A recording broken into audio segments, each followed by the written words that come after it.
Good morning, everyone. Happy Friday, and welcome to Rapid Fire Friday. This is actually the second edition of a Rapid Fire Friday, and if you're new to the community, I just want to say hello and welcome, and thank you for my founding members. Always nice to see you.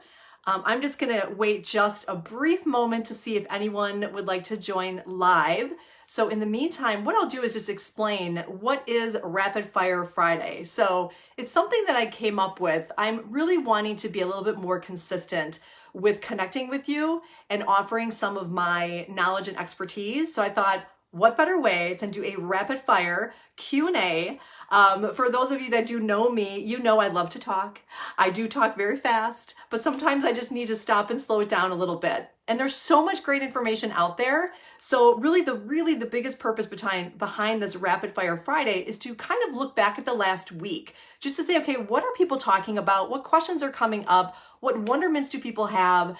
You know, maybe I can share a little bit about my interactions with my clients and what things that they're looking for. So just really, I know you're busy, I'm busy, but very quickly in a 10-minute rapid fire format, I will be answering 5 questions or wonderments or scenarios, okay? I've got this little bell that will keep me on track. Last week, I was successful in answering 5 questions, but in 11 minutes. So I'm really gonna try, it's almost like a personal challenge to keep it to 10 minutes. So without further ado, just for those that don't know me, my name is Annette Conrad and I'm the owner and lead creative, also virtual instructor for Edible Impressions. But no, I do not do it alone. I have a team. We are a women-owned, family-operated business, so a shout out to my team. And but I'm really excited. I created this group to be able to really share my love and passion for all things baked. And of course, everything from going from a hobby to a business. So please take advantage of my knowledge and expertise. I'm here to help you on your journey, no matter where you are, if you're just starting or if you're intermediate or if you feel like you're advanced and want to keep growing. I've been doing this for a long time and I'm still growing and I'm still learning. So welcome, welcome. All right, let's get started with question number 1.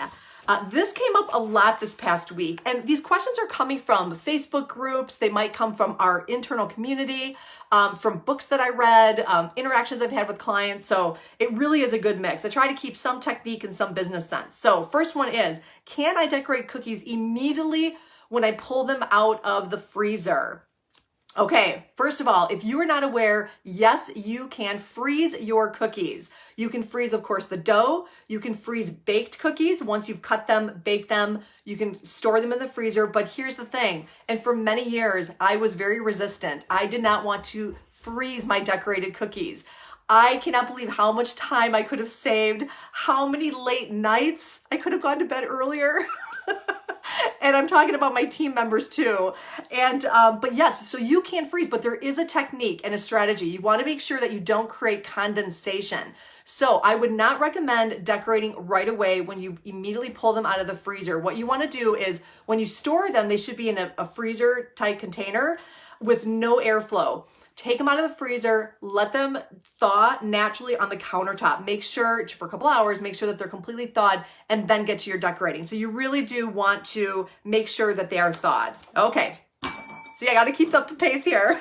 It's a good thing I do talk fast. So, okay, here's a really, really good one for those that are interested in teaching classes, whether it be a party format or instructional. Here's a question that came in. It says, I have my first cookie class this weekend since pre-pandemic. So it's been a while. I've been planning on having baskets at the center of the tables for communal supplies, scissors, edible markers, boo-boo sticks, which are little scribes or toothpicks.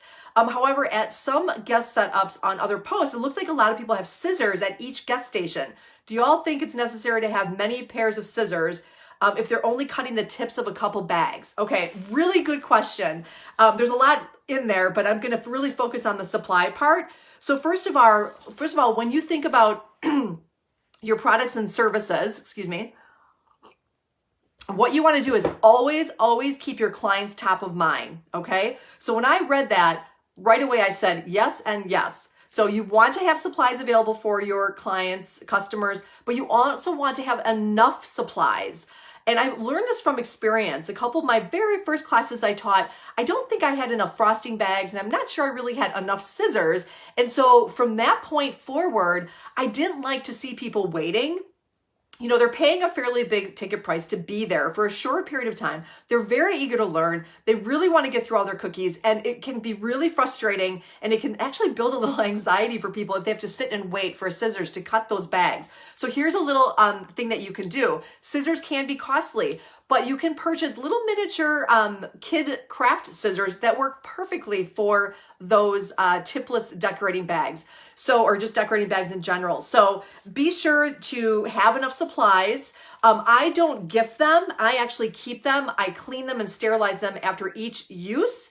If you want to gift them, then I would make sure that you incorporate that into your cost. And here's the thing, a little marketing thing that you can do is incorporate it into your cost, but when you publicize for that event, you can offer it as a bonus what supplies are included in that class. So that's really fun to play around with that. So great question. So thank you for that. And that will be probably a future Facebook masterclass all about in-person versus virtual events. I can't wait to talk about that and have a deeper conversation about it. So I just want to say hello to Michelle and Kelly. Thank you so much for joining me live. Hello to those that are watching the replay. Again, my name is Annette Conrad. I'm the owner and virtual instructor for Edible Impressions. I started my business as a hobby many, many years ago. I'm here in this community to really just share with you my love and passion for all things decorated cookies and also entrepreneurship. So I want you to understand and know that it is absolutely possible to build a profitable business from a hobby. You just need to have the passion, the dedication, the commitment, and of course, a unique offering. So yes, happy Friday, Michelle. Thank you so much. All right, on to question number 3. And I think I'm making good time, but I got to pick up the pace. Okay. Hello, everyone. I just got an order for these, and I was wondering what you would charge per dozen. And let me tell you, that's all it said, and there was a picture of baby onesies, okay? I could maybe see 5 or 6 baby onesies in the picture. I had no idea what size it was, had no idea how they were going to be packaged. It was just a very random, pretty vague question about pricing. Unbelievable, the answers that came in. People were shouting out $2.50 a cookie, $3.50 a cookie, $5 a cookie, you know, some per dozen. And I was thinking and just scratching my head, and I do that a lot, wondering how could you possibly price that cookie design without knowing the quantity of designs. Maybe there were other cookies along with those onesies, not knowing how they were going to be packaged. And so all those variables you really need to know before you could just price out your product. So keep that in mind.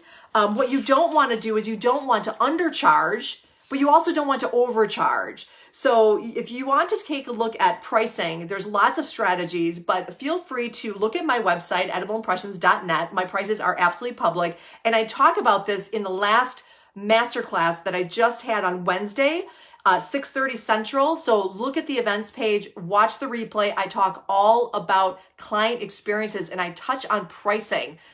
You know, pricing needs to be out there, okay? So I can't go too much into it because I've got more questions to answer, but it's really important to kind of know what are all the variables for your presentation. And stop thinking about, as I mentioned last Friday, stop thinking about price per cookie. Start thinking about price per presentation, okay? All right, I see a question coming in. Angela, thank you so much. If I have time, and I think I will, because I might go to 11 minutes, I will answer your question. Her question is, what is your favorite part about your business? All right, I will get to that because I love that question. Okay, here we go. This is so fun. I'm just having too much fun with this. All right, has anyone ever done kids baking classes, not just decorating, but baking from start to finish? And I'll tell you, I have not personally. I know a lot of people do that. I guess my preference is that would be a lot to cover in one class. So of course my mind started just to race and, you know, importance of niching down. Don't try to be everything to everyone. So as much as I would love to create a whole series of classes for kids, I'm not going to do it because that's not my area of expertise. Or I should say it is, but it's not an area that I'm going to focus on for my business. Okay. All right, so what I would recommend is if you are thinking about this, break it up into a series of classes. Do not try to do everything in one day. Decorating enough can fill an hour or two with kids, depending on the ages. And it's really involved. You have to think about the supplies, the time, the patience that these kids are going to have, how they're going to, safety. You always have to think about safety and availability of equipment. You might not have enough equipment to have the kids go through the baking process. So I would recommend breaking it up. For instance, the first class could be Ingredients 101. How fun would that be? Just teach kids about ingredients and good quality ingredients, the importance of that. Having a baking fundamentals and maybe safety. And then you could do another one with decorating techniques. I mean, the possibilities are endless. So definitely I would break it up. Okay. Okay, I'm past the 10 minutes. Who was I kidding? Did I really think that I could do this in 10 minutes? That's okay. Here we go. Hello, cookiers. Just checking in how your business is going so far. I feel like this year has slowed down so much compared to the last 2 years, and my business page isn't getting any likes. Okay? So, first of all, please do not get discouraged. I really want you to understand that there is opportunity for your cookie business, and maybe you have a handcrafted item, which think about the cookies, whatever handcrafted item you're making, think of those, even if you're teaching classes, those are all commodities, okay? And they're also repetitive commodities, meaning that you will have repeat business. What you just need to do, and it takes some time, and again, watch past Facebook Lives. I have lots of golden nuggets in there about how to identify your unique offering. How are you differentiating yourself from someone else? Trust me, you niche down, stay focused on what you do and do it really well. People will find you and they will pay you for the value that you're offering, okay? So please don't get discouraged. I'm a perfect example of someone who took a passion and an interest, and after, working hard, yes, I worked really hard, but I'm here to tell you, you don't have to work as hard as I did the last 15 years. Definitely, if I could go back to my younger self, I would say, what are you doing? But anyway, so that's why I'm here to help you. But just know that it is very possible for you to have a side gig that's going to bring in some money on the side, or it could be your livelihood. So keep focusing. But here's the one thing I'll mention. She mentions her business page and is worried about the likes or the lack of likes. Number one, do you have a website? Do not focus or rely on social media, okay? Social media is property you do not own. It could be gone like that. And with the algorithm changing all the time, you have no control. And again, don't focus on likes. It's quality, not quantity. So really that one little question there was really loaded with a lot of deeper conversations we could have, but I just wanted to mention to you. So 2021 and the quarter of 2022, we are rocking it over here. Again, working really hard, but I think the success that Edible Impressions has found is because we are not trying to be everything to everyone, and we are niching down, and we're trying to do that one thing that clients need and want and doing it really well. So again, going deeper, not wider, okay?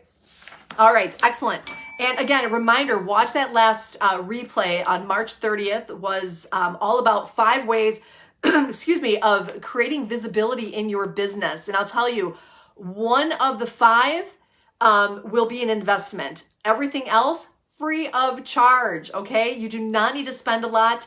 And again, change your mindset. It's not necessarily spending, it is investing, okay? So go see that. A lot of this will make more sense once you watch the replay. I could not be more delighted with the upcoming Facebook Lives that are coming up. So the next one will be on Wednesday, April 6th. I'm doing Easter cookie decorating. So every other week I'll be decorating. The opposite week will be business, okay? April 13th, which I will be posting most likely on Monday, I will have a guest speaker for the first time. I'm so excited. And we're going to be talking all about the importance of creating your brand, okay?